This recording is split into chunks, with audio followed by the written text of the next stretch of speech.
Greetings, ladies and gentlemen, and welcome back to the Sonic the Hedgehog 2006 Let's Play. To fix this present timeline, you need to change the past. But that's impossible! With my help, you can. Because I have the power to travel through time. No way! In order to change the past, you must eliminate the individual who has awakened Iblis, the Iblis trigger.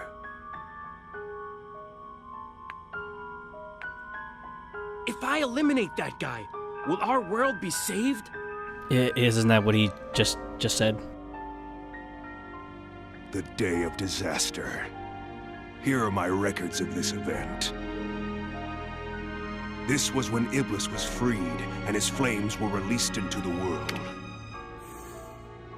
Let's see what these records are. Picture of Soliana, the egg carrier, And you have this release, person. and a newspaper Play. article we cannot read. Stellar information, yes.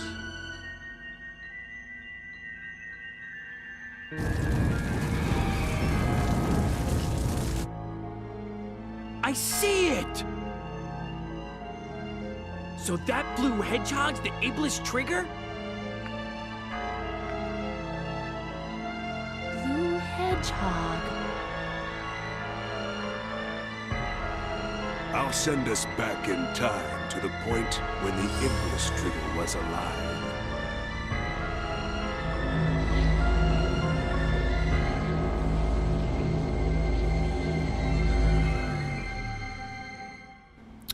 It's that cutscene right there is why I fucking hate Silver the Hedgehog so much. He doesn't question anything about Mephiles' intentions or anything like that. It's just... Where am I? Blaze? Blaze! I guess we all got separated.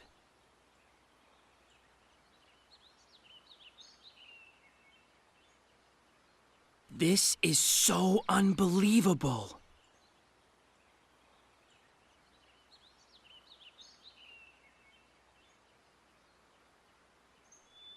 Now, I must fight for the future.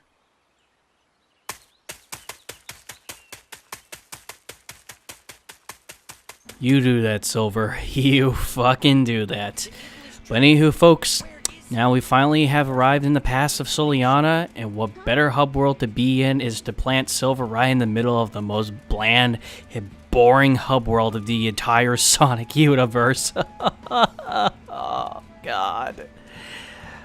We've already treaded this area with Sonic in Part 9. You guys absolutely know how much I loathe and hate this place with a burning passion. And with Silver the Hedgehog, since his speed goes like at 2 miles per fucking hour, treading this world is just so goddamn monotonous.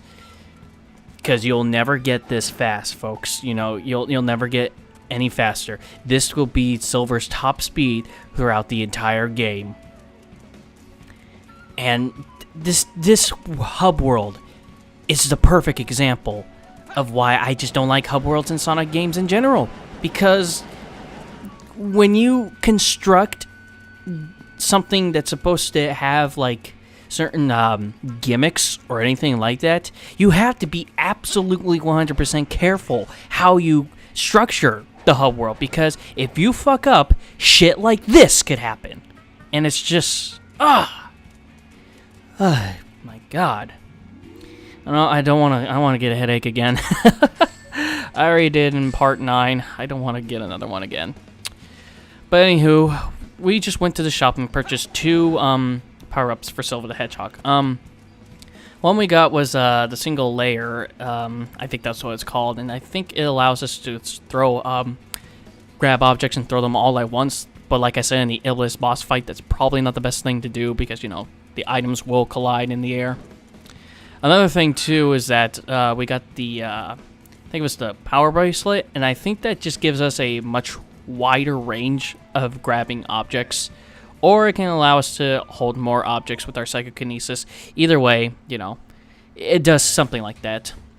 So right now we're going to be doing the only 2 side missions that we can do. And the first one we're going to be doing is the training ground side mission, which we're going through rings. And I'm actually impressed. Because the captain or the guard said that this is pretty much basic. This is what basically the Soliana guards do for training. I was like, wow, I had no idea that they're able to jump really high and fly in midair. That's incredible. It really is incredible. You know, think about it. You know, they can jump really high and, you know, have all these floating abilities. That's fantastic, but yet they can't protect their own princess. They have to rely on a blue hedgehog for this. I mean, maybe they use some sort of, like, mech or something like that to do this. Maybe. Take that into consideration, but, you know, why can't they just do it themselves? If they are so... If they could perform feats like this, how come they can't protect their own princess? Or maybe I'm thinking about it too much. Maybe it's just another bullshit excuse to make a Sonic character go through rings. But that side mission's really easy. If you just know how to abuse Silver's hovering ability, you'll actually have no problem with this side mission whatsoever. Very, very easy S rank, you know. Definitely just purely easy and everything like that. Ugh, God. There's that fast forward button. There we go. Seriously, folks, I am not putting up with this shit. I'm just fast forwarding until where I need to get because, seriously, I got lost trying to find the second side mission. So, you know, thank God for that fast forward button. Mwah! I love you, remote control. I love you. See, there he is. He's hiding like... He's barely... he's like obscured by all the trees and everything like that. It's really hard to see him. And, you know, it's Carl once again. So now our second side mission is the Soliana Apple Fest, and what we're pretty much doing is taking all these apples and, you know, putting them in barrels. That's kind of what you're doing, and, you know, it's a really boring side mission because, you know, you see that timer? We started at, I think we started at 5 minutes. I'm not too sure, but, you know, you have to do the whole mission in that 5 minutes. You can't prematurely abort it or anything like that. So, folks, I'm cutting to where, you know, the 5 minutes I've already passed, and I just get to the end of it. Each apple you put in the barrel is about 100 points, and if I remember, I think you need about 18,000 points in order for you to get the S rank, or 18,000. Yeah, 18,000 plus the time bonus in order for you to get the S rank. See, I barely got it right there. I only got like 15,000 something, and that's like 150 apples. You need like 180 apples to go inside the barrel itself in order for you to, you know, get the S rank. But who cares? I don't give a shit. So yeah, once again, using that perfect fast forwarding, because folks, if I did not edit all this fast forwarding, you know, most of this part would be me just wandering around the damn hub world, and I know you guys don't want to see this. Nobody wants to see it, so I'll do you guys a solid. Sorry about that. I just want to talk to you.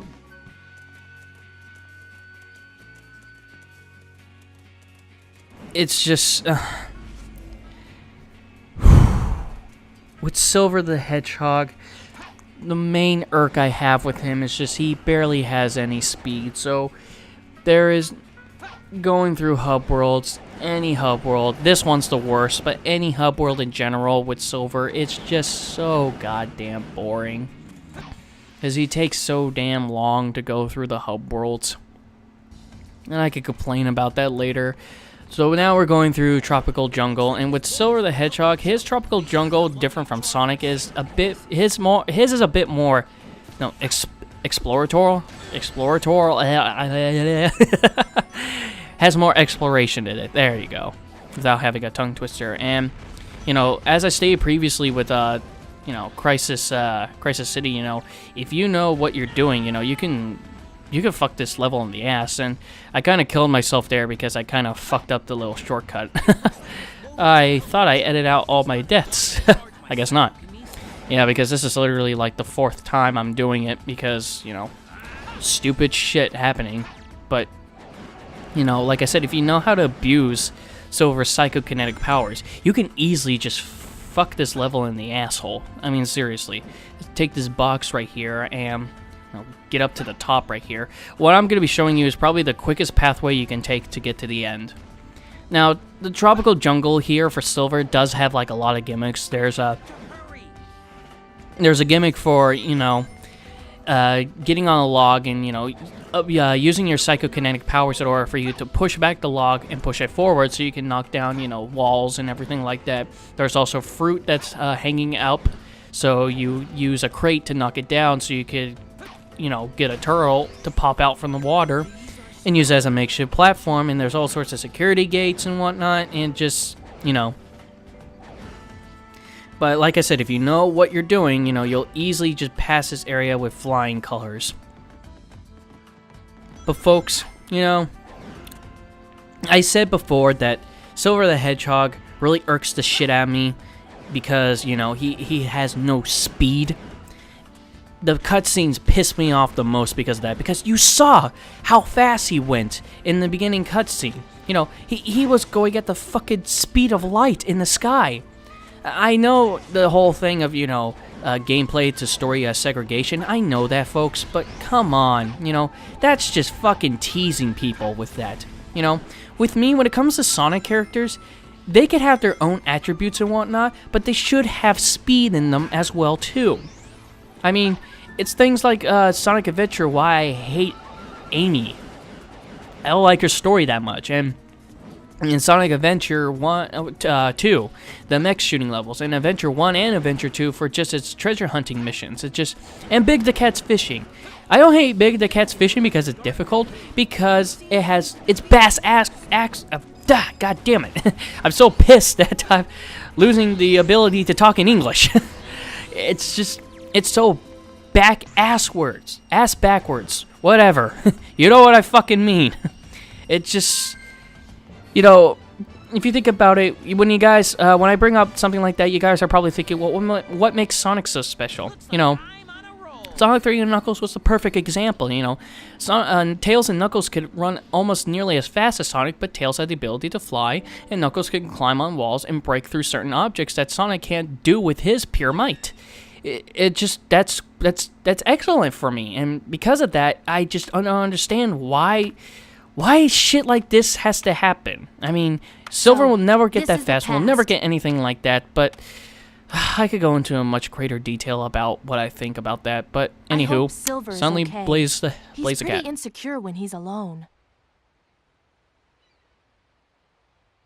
The Iblis trigger.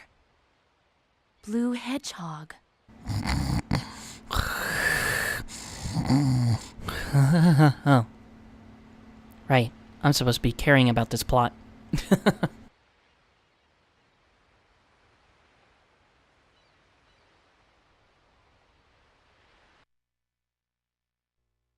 Alright, so now it's time for Blaze the Cat to tread through Wave Ocean, and Blaze the Cat, for what her Wave Ocean is, you know, I guess you could say it's kind of similar like Sonic's, but not really, because as you probably see there, she completely ignores the loops, because I'm pretty sure Blaze the Cat is self-aware about, you know, how much those loops are just bullshit. You know what? I give her 2 thumbs up for that, because she probably knows just there's no point of taking those loops. They're just completely utter bullshit. And you know what? Kudos to the girl here. You know, kudos to her. And you know, Wave Ocean for Blaze the Cat is not really that long. We're gonna be going to where, you know, where Tails, where we played as Tails for the first time in Wave Ocean. So yeah, not really that long of a level. Did I mention how much I love Blaze the Cat's double jump? I'm serious. I mean, Sonic will get this later in, you know, Sonic Colors and everything like that, but Blaze the Cat's double jump just makes everything so much easier. You know, that's one thing I did like that they brought for, you know, Sonic, is that, you know, the double jump. It really helps. It really does. And because Blaze has the double jump, you know, those rainbow rainbow rings, I should say, are just easy to just tread on. I mean, the first one I took, you know, I could get that with Sonic, but the second one I could barely get with Sonic, but I could easily get it with Blaze the Cat. It really is just, God, it makes it a whole lot easier. And I'm not worried about too much of the enemies, because folks, this is the third time I'm doing Wave Ocean, so I'm just ignoring most of the enemies. There's really no point to even fight them to begin with, because if I remember, if you time bonus alone and just destroying a few enemies, you can actually get the S rank real easily. And here we are at the very end of the level. You just gotta get these assholes out of the way. And somehow, gotta love that blast radius and that collision detection, because somehow it hit me. I just don't understand it whatsoever, but yeah, doesn't matter. That was Wave Ocean with Blaze the Cat. Something really simple, and you can easily get an S rank. Can't complain. Oh, I beg to differ. There is a lot to complain about this game. Not so much with you, Blaze, not so much with you, but more of your insecure fucktard of a friend. You know, that gold metal animation is kind of getting a bit annoying, because it's the same metal just spinning twice. God, it's completely pointless.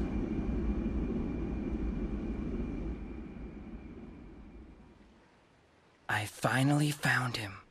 The Iblis Trigger. Fun fact, Silver was actually clenching his right fist when he was in Sonic's intro cutscene.